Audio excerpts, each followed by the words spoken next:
আমার নবীজি বলেছিলেন, মান বানা লিল্লাহি মাসজিদান বানাল্লাহু লাহু বাইতান ফিল জান্নাহ। যেই ব্যক্তি আমার আল্লাহর মহব্বতে, আমার আল্লাহকে রাজি খুশি করার জন্য, আমার আল্লাহ পাকের প্রিয় হাবিবের মহব্বতে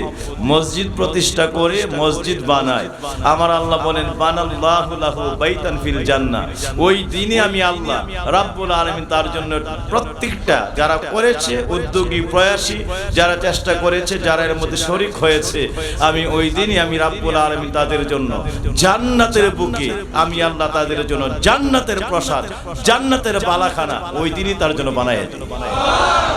সারা পৃথিবীর চাইতে সবচাইতে বেশি দামি জিনিস হলো আমার নবী ফরমান যে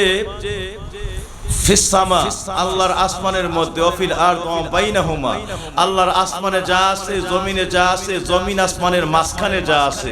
সমস্ত কিছু যদি এক পাল্লায় উঠায় দেওয়া হয়, খায়রুম মিনাস সামাই ওয়া খায়রুম মিনাদ দুনিয়া ওয়া মা ফিহা, আল্লাহর সমস্ত আসমান, সমস্ত জগৎ, সমস্ত মাঝখানের যত মহাশূন্য এবং চন্দ্র সূর্য রাশি থেকে গ্রহ নক্ষত্রের যত জগৎ আছে, গ্যালাক্সি ওয়ের যত জগৎ আছে, মিল্কি ওয়ের যত জগৎ আছে, সমস্ত কিছু যদি এক পাল্লায় উঠায় দেওয়া হয়, সমস্ত কিছুর চাইতে আল্লাহর দরবারে একটা সাজদা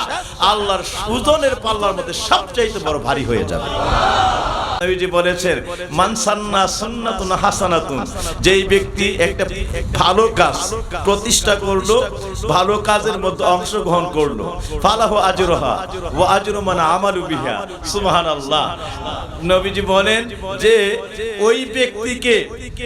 ব্যক্তিকে যেই ব্যক্তি প্রথম এই কাজটা অংশগ্রহণ করলো, প্রতিষ্ঠা করলো, প্রথম উদ্বোধন করলো, তারে আল্লাহ